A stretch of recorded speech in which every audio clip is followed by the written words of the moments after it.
Hello there, it's Alana Tucky with more calculator videos for you. In this video, I want to show you how to find the mean of a probability distribution using your calculator. So suppose you have the number of games in a finals this is for the NBA finals, which is a best of 7 series. So they could play 4 games, 5 games, 6 games, or 7 games if they have to play all of them. And these are the probabilities for the last, I think 40 some NBA finals. So how would we find the mean and the standard deviation of that, which we're supposed to find for the next page? Compute the mean and the standard deviation. Okay, so what you can do is you can enter these two columns of data into your calculator. So let me grab the calculator. Here it is. I'm going to press Stat, Edit. I'm going to go up and clear out my old data. Over clear. And then I'm going to type the x values, 4, 5, 6, and 7. So those are the possible values that the variable can take. You could take 4 games, 5 games, 6 games, and so on. And then let me go over here. There it is. I just want to be able to see 0.121, 0.227, 0.394, 0.258. There we go. All right, so now I press Stat, Calculate, one variable. Our list of data is in L1, but if you just use L1, it's going to treat 4, 5, 6, 7 like they're all equal.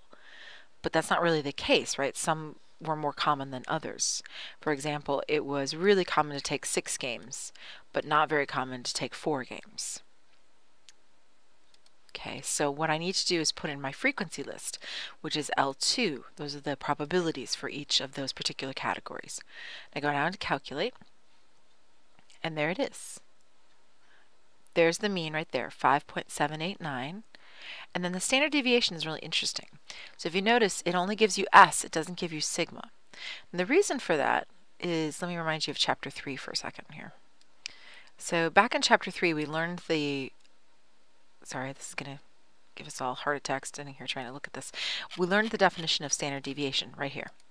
Here's the sample variance, and the sample standard deviation is just the square root of this. But look at the denominator there. It's n minus 1. So when you think about our table, this total would make your n. But we know since it's a probability, it's got to add up to 1. And 1 take away 1 is 0. And so it's not going to do it because you can't divide by 0 ever. When you go back to the formula, that would mean 1 take away 1's down to the bottom. That would mean division by 0, and that's not possible, right? So that's mathematically why that has to happen. But logically, it makes sense because what this is it's a probability distribution, which technically means that it has accounted for the entire population. So your mean is mu,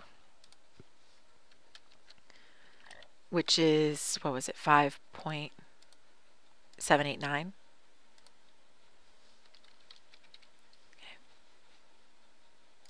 There it is. And then the standard deviation is sigma. It's a population because it's your whole population, because you assume that you know how everything's going to work from then on, because that's a probability distribution.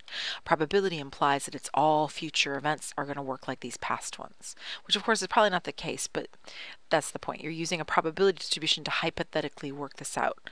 So our standard deviation, I don't know why I went back there, is 0.961 or so. So I should say standard deviation is squiggly equals 0.961. Right? Approximately 0.961. All right, there we go. That's how to find those with the new calculator system, which the TI-84s can have. All right, I'll see you back here for more calculator videos in 6.2, the binomial distribution. See you then.